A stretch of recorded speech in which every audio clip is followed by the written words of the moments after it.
TRS party అధ్యక్షుడు మాజీ ముఖ్యమంత్రి కల్వకుంట్ల చంద్రశేఖరరావు గారు, మాజీ మంత్రి సాగునీటిపారుదల శాఖ హరీష్ రావు గారు, అదేవిధంగా ఐటీ ఇండస్ట్రీస్ మాజీ మంత్రి డ్రామారావు గారు, ఈ ముగ్గురు వారు చేసిన పాపాలను కప్పిపుచ్చి ఆ పాపాలను అన్నిటినీ కాంగ్రెస్ ప్రభుత్వం మీద నెట్టేసి ప్రజలను గందరగోళానికి లోను చేసి రాజకీయంగా లబ్ధి పొందాలనే కుట్ర చేస్తున్నారు. ఈ కుట్రకు సంబంధించి నిరంతరం అవాస్తవాలను ప్రచారం కల్పిస్తూ అబద్ధాల ప్రాతిపదికన రాజకీయ లబ్ధి పొందాలని ఈరోజు చంద్రశేఖరరావు, హరీష్ రావు, తారక రామారావు గారు తీవ్రమైన ప్రయత్నం చేస్తున్నారు. అందుకే బాధ్యత కలిగిన ప్రభుత్వము, సంబంధిత శాఖ మంత్రి గారితో పాటు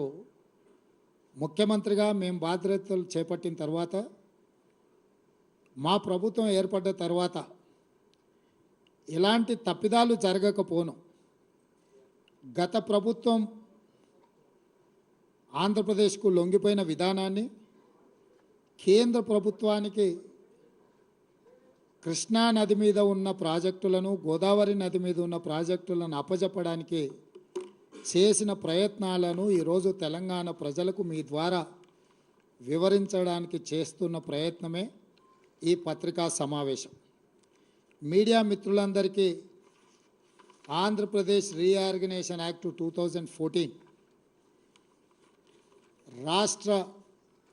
పునర్విభజన చట్టము 2014 మీకు గుర్తు చేయాలని, ఈ పునర్విభజన చట్టంలో part 9 management and development of water resources section 84లో స్పష్టంగా కృష్ణా నది మీద, గోదావరి నది మీద ఉన్న ప్రాజెక్టులను రివర్ మేనేజ్మెంట్ బోర్డుల ద్వారా కేంద్ర ప్రభుత్వానికి స్వాధీనం పరచడానికి అవసరమైన విధి విధానాలు ఈ రాష్ట్ర పునర్విభజన చట్టంలో సెక్షన్ 84,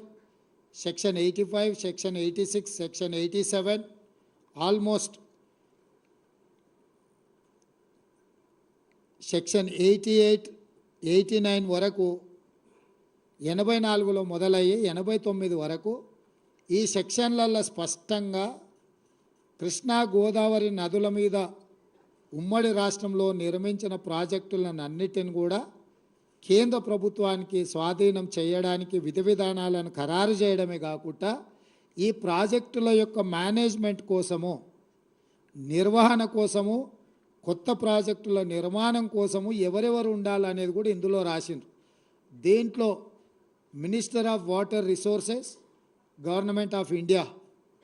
చైర్పర్సన్గా, government of Andhra Pradesh chief minister మెంబర్గా,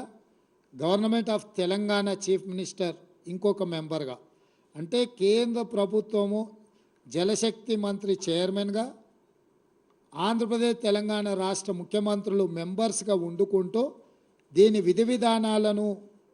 ఖరారు చేస్తూ ప్రాజెక్టుల యొక్క నిర్వహణ, కొత్త ప్రాజెక్టులు నిర్మించాలనుకుంటే తీసుకోవాల్సిన నిర్ణయాలు ఫిబ్రవరి 2,